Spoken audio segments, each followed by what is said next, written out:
میں یہ سمجھتا ہوں کہ 9 سال کی بچی کا اسلامک تاریخ کے علاوہ پوری انسانی تاریخ کے اندر بھی اگر اس کے ساتھ سہاگ رات منائی گئی ہے تو اگر اس کی سہاگ رات جو ہے کسی بھی شخص نے منائی ہے تو اس کے اوپر اگر پیڈوفائل کا الزام لگتا ہے تو وہ اپنے اندر ایک ویٹیج رکھتا ہے، کیونکہ 9 برس کی جو بچی ہوتی ہے وہ شادی کی ذمہ داریاں سنبھالنے کے قابل نہیں ہوتی ہے۔ میں نے آپ کو نہیں ٹوکا تھا، اب آپ بھی مجھے نہیں ٹوکیے گا۔ شادی کی ذمہ داریاں سنبھالنے کے قابل نہیں ہوتی ہے۔ اسی بات کے اعتراف کی وجہ سے مصطفیٰ ملک صاحب کے جو پیر و مرشد ہیں جاوید احمد غامدی، ان کے خیال میں وہ ایک جو ہے مس ہو گیا تھا، اور مصطفیٰ جاوید ملک کو احمد مت کوٹ غامدی آپ کرے کے نا لیے امام مصطفیٰ. حجت یا نہیں ہے۔ میرا مجھے کوئی بیچ میں نہیں تعلق ٹوکنا ہے۔ نہیں آج کی اب میں ڈسکشن آپ کو بتاتا ہوں کہ جاوید احمد غامدی جو ہیں کس طرح سے ایک بدصورت بڑیا کو ایک خوبصورت دلہن بنا کر پیش کرنے کی کوشش کرتے ہیں۔ 614 عیسوی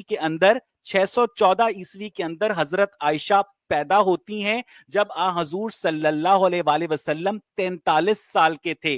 620 عیسوی کے اندر نکاح ہوتا ہے ان کا حضرت عائشہ کے ساتھ۔ 619 عیسوی کے اندر حضرت خدیجہ کا انتقال ہوتا ہے، اور 623 عیسوی کے اندر یہ شادی کنزیوم ہوتی ہے اور سہاگ رات منائی جاتی ہے۔ یعنی 614 سے لے کر 623 سال تک 9 برس بنتے ہیں رخصتی کو لے کر۔ اس لیے غامدی صاحب سراسر غلط بیانی سے کام لیتے ہیں، اور ان کا کام ہے کہ وہ ماڈرن ٹیچنگز کے ساتھ اسلام کو ریکنسائل وہ نہ کرنے کی کرے کوشش غامدی کرتے ہیں۔ صاحب پر اٹیک لیکن نہ کرے لیکن مصطفیٰ ملک اس کو روکے. لیکن اسلام کا اصل چہرہ جو ہے وہ آپ جیسے کنزرویٹو ملا پیش کرتے ہیں، اور مصطفیٰ ملک اس کو روکے. اسلام کی اصلیت کو آپ لوگ دنیا کے سامنے لاتے ہیں۔ آپ بالکل ٹھیک کہہ ملک رہے ہیں روکے. کہ صحیح بخاری کے اندر اور صحیح مسلم کے اندر حضرت عائشہ رضی اللہ تعالیٰ عنہا کی رخصتی کے وقت عمر جو تھی وہ 9 برس تھی۔ میں آج بھی یہ سمجھنے سے قاصر ہوں کہ اگر تمام مومنوں کی امہات المومنین مائیں ہیں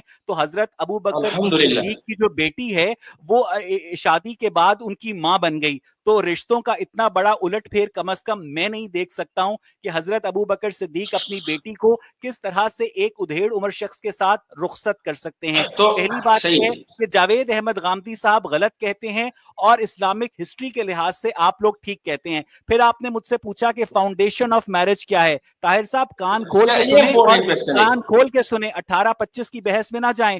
فاؤنڈیشن آف میرج یہ ہے کہ جب ایک بالغ مرد اور ایک بالغ عورت اپنی باہمی رضامندی کے ساتھ ایک شادی کے اندر داخل ہونے کے لیے تیار ہوں اور اس سے پیدا ہونے والے بچوں کی دیکھ بھال کر سکیں۔ مجھے آپ اپنے دل پر ہاتھ رکھ کے بتائیے کہ ایک شخص جس کی عمر 52 سال ہو وہ ایک 9 برس کی بچی، 1400 مجھے سال بیچ میں پہلے نہیں ٹوکنا ہے، مجھے بیچ میں نہیں ٹوکنا ہے، میں نے آپ کو نہیں ٹوکوں گا۔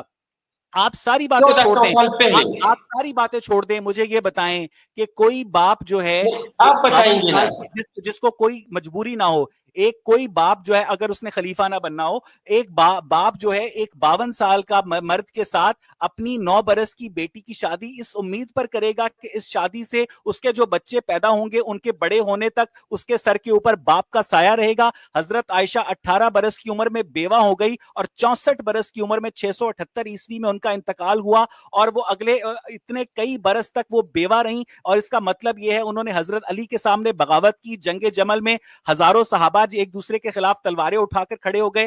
یہ ہے آپ کی آئیڈیل لائف۔ طاہر صاحب مجھے یہ بتائیے گا کہ ایک 52 سال کا مرد جو ہے 9 سال کی بچی کے ساتھ سہاگ رات منا کر اس سے جو بچے پیدا ہوں ان کے ساتھ بڑے ہونے کے لیے، ان کو پالنے پوسنے کے لیے ان کے ساتھ بوڑھا ہو سکتا ہے؟ وہ